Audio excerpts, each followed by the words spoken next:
हज़रत साहब हुसैन सदायो। सिंध धरती सूफ़ियन बुज़ुर्गन औलिया अल्लाह शहीदन सर्वेचन जी धरती आहे। अहिड़े ई बुज़ुर्ग साहब हुसैन सदायो अलमारूफ शहीद बादशाह जी मज़ार ज़िले शिकारपुर तालुके गढ़ी यासीन यूसी बडो कादरी शाख जे कप ते मौजूद आहे। हिन बुज़ुर्ग मुतालिक़ ॿुधायो वञे थो त माल चारींदड़ धनार हो, शादी करे रस्ते सां वञी रहियो हो त चोर पीरसन औरत जी चोरी करे वञी रहिया हुआ। उन बुढ़ड़ी अल्लाह पाक जा कसम ॾेई मदद लाइ बाजाई रही हुई त शहीद बादशाह मदद लाइ चोरनि सां विढ़ंदे शहीद थियो। इलाइक़े जे पीरसन माण्हुनि जो इहो चवण बि आहे त हज़रत साहब हुसैन सदायो शहीद थी वञण खां पोइ बि राति जो पंहिंजी घरवारी सां मिलण ईंदो हो, जंहिंमां घरवारी हमल सां थी वई। पर शहीद बादशाह पंहिंजी घरवारी खे मना कयो त इहा ॻाल्हि कंहिंखे न ॿुधाए। जंहिं ॾींहुं इहा ॻाल्हि कंहिंखे बि ॿुधाई त उहो ॾींहुं आख़िरी हूंदो।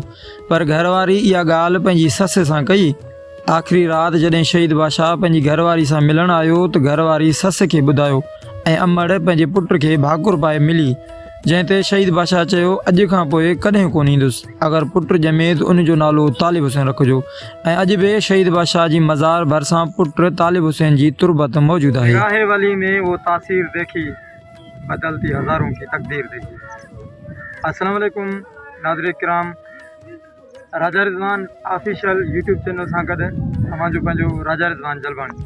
सिंध धरती सूफ़ियन जी धरती, सिंध धरती बुज़ुर्गनि जी धरती, औलिया अल्लाह जी धरती आहे। अहिड़े ई बुज़ुर्ग साहब हुसैन सदायो अलमारूफ शहीद बादशाह ते मौजूदु आहियां। हीअ बुज़ुर्ग शहीद आहे, शहीद जो रुतबो मिलियल आहे हिन बुज़ुर्ग खे। ऐं इलाइक़े वासियुनि जूं खोड़ सारूं ॾंद कथाऊं आहिनि। उन सां गॾोगॾु हिन दरगाह ते, हिन मज़ार ते फ़क़ीर बि मौजूदु आहे। पाण अव्हांखे दीदार बि कराईंदासीं, ज़ियारत बि कराईंदासीं दरगाह जी। उन सां गॾोगॾु उन फ़क़ीर सां बि ॻाल्हि ॿोल कंदासीं। साईं जी हिस्ट्री जेको शुजरो आहे या साईं जूं जेके करामतूं आहिनि, साईं कीअं शहीद थिया, उन हवाले सां ॻाल्हि ॿोल कंदासीं। अचो तव्हांखे ज़ियारत कराईंदा।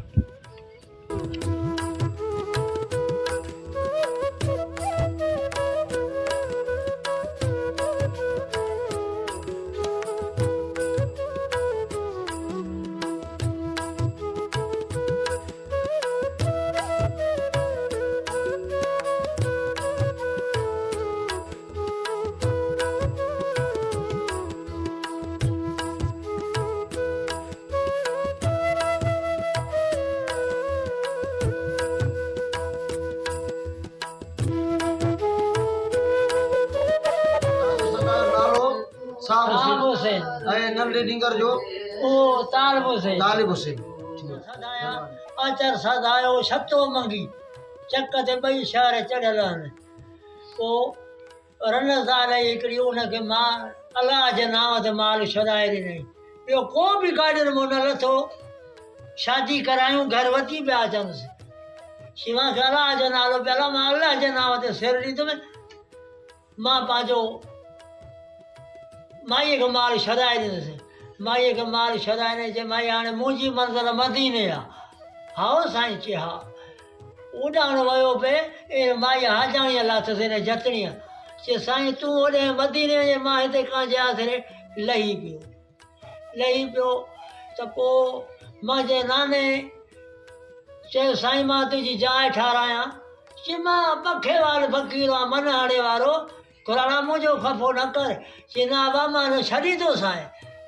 हणी हणी हणी हणी हणी पोइ कुराड़े मां वारे मस वरंदी वरितसि नाने। चए वञ कुराड़ा ठाराए।